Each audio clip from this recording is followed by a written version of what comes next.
What's up, YouTube? Dr. G coming at you. It's December and it's pretty cold outside, so let's heat things up with my Flare Whip deck.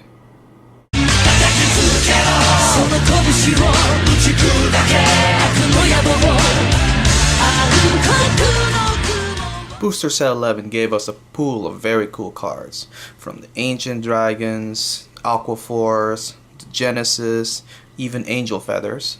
But the cards that we're going to be looking at, is just the focus of my deck, are the Seal Dragons. Seal Dragons have a very interesting concept behind it, from their card art to their skill set. But the one thing that the cards have, that my deck uses, but not a lot of people taking into account, is the race of the cards. This deck is yet another product of the Land of the Rising Sun, and I think it's quite ingenious.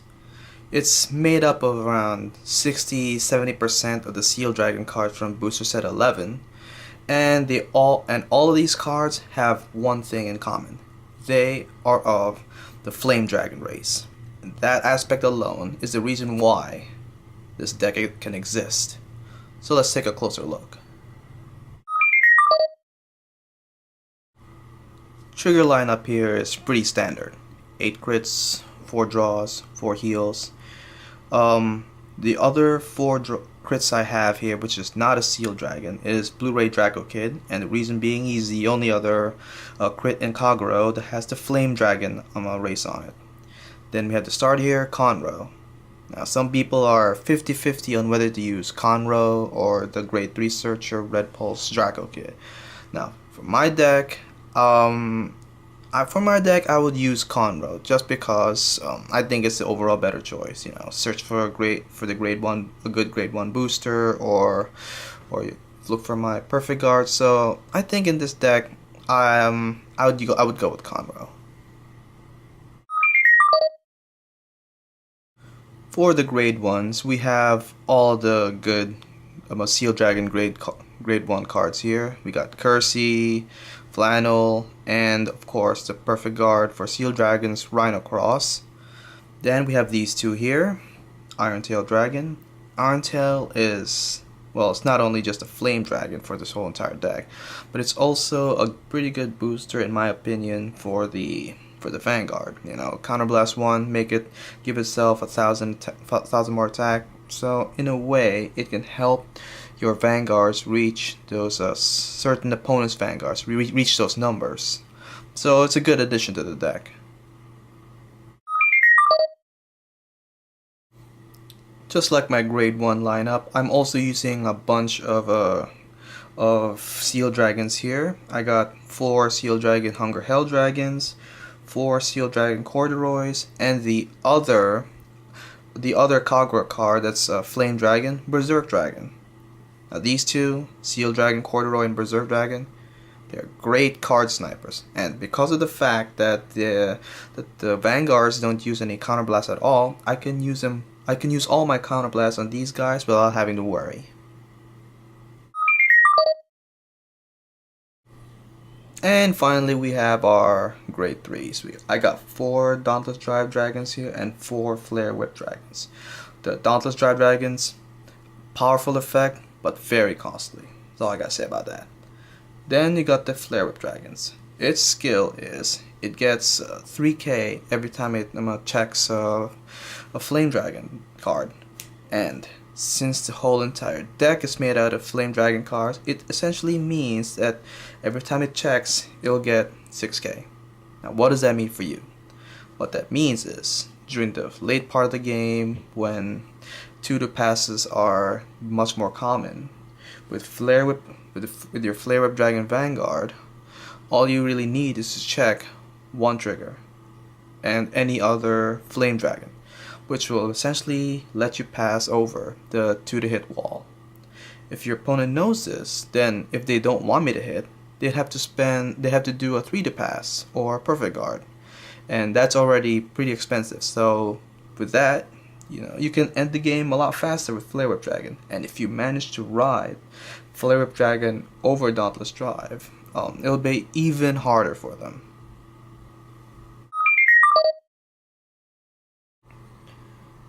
Because the deck is all about flame dragons, there's some restrictions on some of the cards you can use for this deck, but there are some cards to consider. Like for example, Gatling Claw Dragon. I would probably place 2 Gatling Claws to replace 2 Blue-Ray Draco Kids right over here. Gatling Claw is also Flame Dragon, and also because of the fact that it's a draw card, it helps to mitigate Dauntless Drive's pretty costly skill. Tossing away 3 cards just to stand another Vanguard is still pretty expensive, so you need some extra draws in there in order to get your hand back up to what it was before, to replace the cards in your hand. And Gatling Claw is a good choice to have here. Besides being a flame dragon, it can also bust up their grade 0s for 1. It's a little something to have in there, so something to consider. Another card to consider would be Red Pulse Draco Kid. I did mention that I chose Conroe over Red Pulse just because I like Conroe's overall ability, but considering the fact that Dauntless Drive is a break ride, Red Pulse is a good card to use for a break ride deck. One other card I would like to consider using is Bellicosity Dragon, probably over Berserk Dragons here, or maybe Seal Dragons, but probably more for Berserk Dragons. Bellicosity is also a Flame Dragon, and it's your damage on flipper.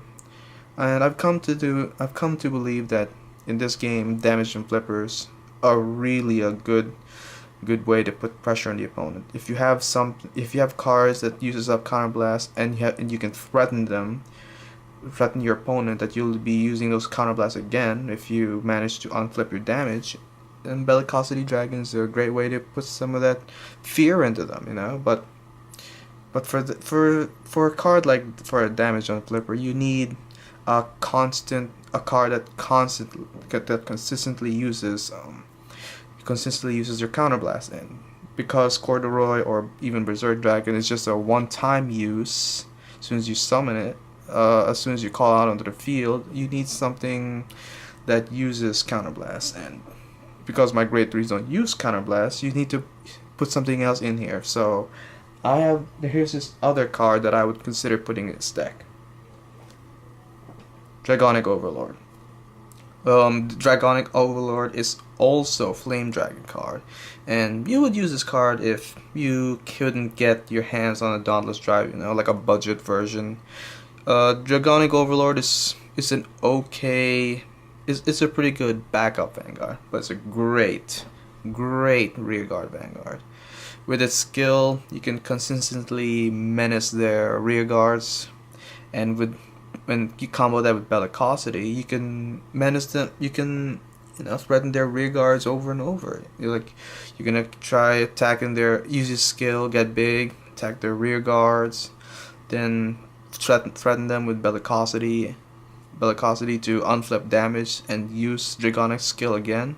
It puts a lot of pressure. So you got pressure from Berserk, you got pressure from Bellicosity, and pressure from Flare Whip, and all of that creates one whole big pressure system. So if you can't get Dauntless Drives, consider Dragonic Overlords. It's a really nice replacement. The strategy for this deck is actually quite simple. As soon as Flare Whip Dragon drops, just gotta keep on attacking and checking those flare dragons and those triggers. And it becomes even better once your opponent reaches that 5 damage limit. So because that is when the 2 to passes start to come up. And because of the fact that he gains 3k for every flare dragon that you check, that immediately gives you an advantage. 1, 2. You already got past the 2 to pass wall, so that means that your opponent would have to either go to a 3 to pass or perfect guards, which means you can deplete their hand faster. And don't forget your card snipers. Start putting them down, laying the hurt on their rear guards so that they can deplete their sources even faster. You kill their rear guards and you deplete their hand faster with your flare whip dragon that can get over to the pass with just one trigger. It becomes a really big pressure point right here. However, you also have to consider the fact that Flare Whip Dragon is only a 10k Vanguard, so it's going to have a little bit of a problem going even with his skill to go over cross rides. We all know that, and also from cars that can easily reach 20k, like your 12k attackers here with an 8k vanilla behind it. So you also got to consider that. So if possible, try to take out these kinds of rear guards first, or their boosters, so that you can maybe kill their boosters, then kill their boosters with your card snipers, then attack their 12k attackers. And as for cross rides, you got Iron-Tail here.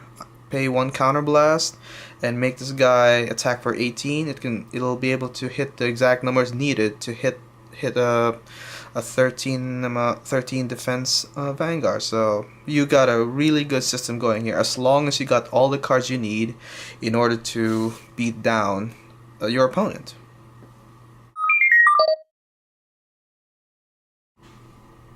This is a great deck to try out, and I encourage you guys to give it a shot too. Now, it's a pretty cool thing to be using all the hot cards, like the N, Blatnazel, Eradicator, Dragonic Descendant. It's a great way to make a deck, right? But don't forget about some of the more lesser known Vanguards, like Flare Whip here. You never know. You might uncover yourself a really good combination to go with your cards and have yourself a grand old time. So go ahead, give it a shot. Have some fun, y'all.